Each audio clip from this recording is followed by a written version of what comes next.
நாளை காத்தால நான் மல்தா போனாலும் ஹாப்பியா போல்டா அந்த மலக்குகள் மவுத்து வந்து நின்னா ஹலோ சலாமுன் அலைக்கும் அவ்வாரியூ நான் ரெடி ஆயிட்டேன்.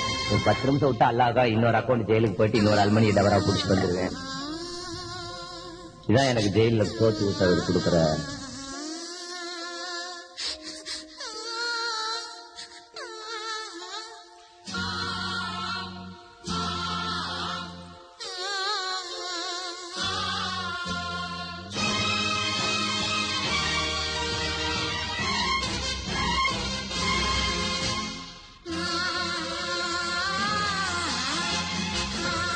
ரசூல்லா 8 வயசு திரும்பிய கல்யாணம் பண்ணிட்டார். அப்புறம் வேற என்னன்னு சொல்றான் என் வாய் கூட்டு.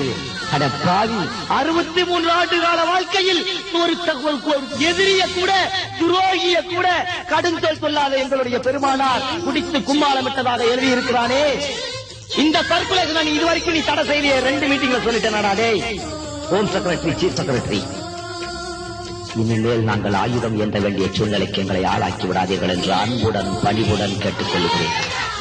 ஆமா, என் உயிர் போனா மயிறு போச்சா, ஆனா உங்க வாயை கிழிக்காம போக மாட்டேன். யாரு சொல்றது?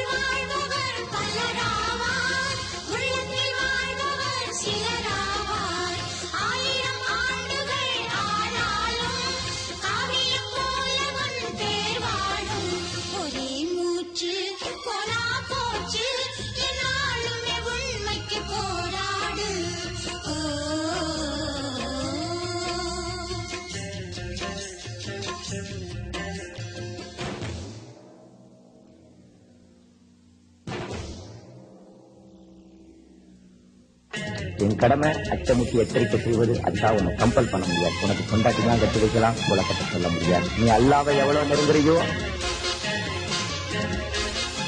அல்லாஹ் உங்ககிட்ட நெருங்கி வருவான். Allah can be without us but we cannot be without Allah. நம்ம அல்லாமல் அல்லாவால் இருக்க முடியும்.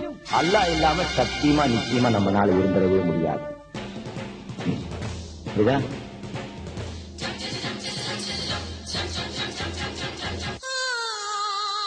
பத்துபையிலை அல்லாஹ் ஒரு காவி இப்படி எழுதியிருக்கிறான். இந்த இடத்துல நான் குர்பானாக கூட தயாரு.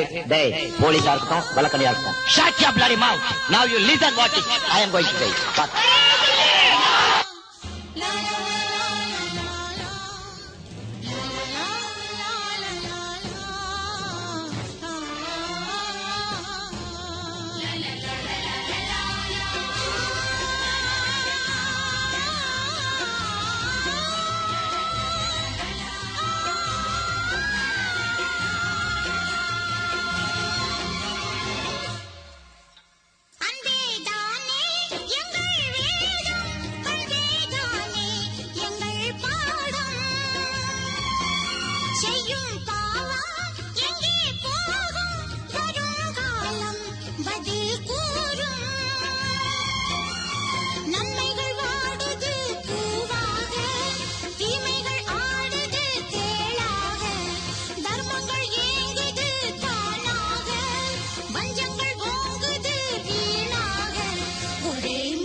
பாகிஸ்தானில் வாழும் முஸ்லிம் பாகிஸ்தானுக்கு தலைவணங்க மாட்டான், அது குற்றம்.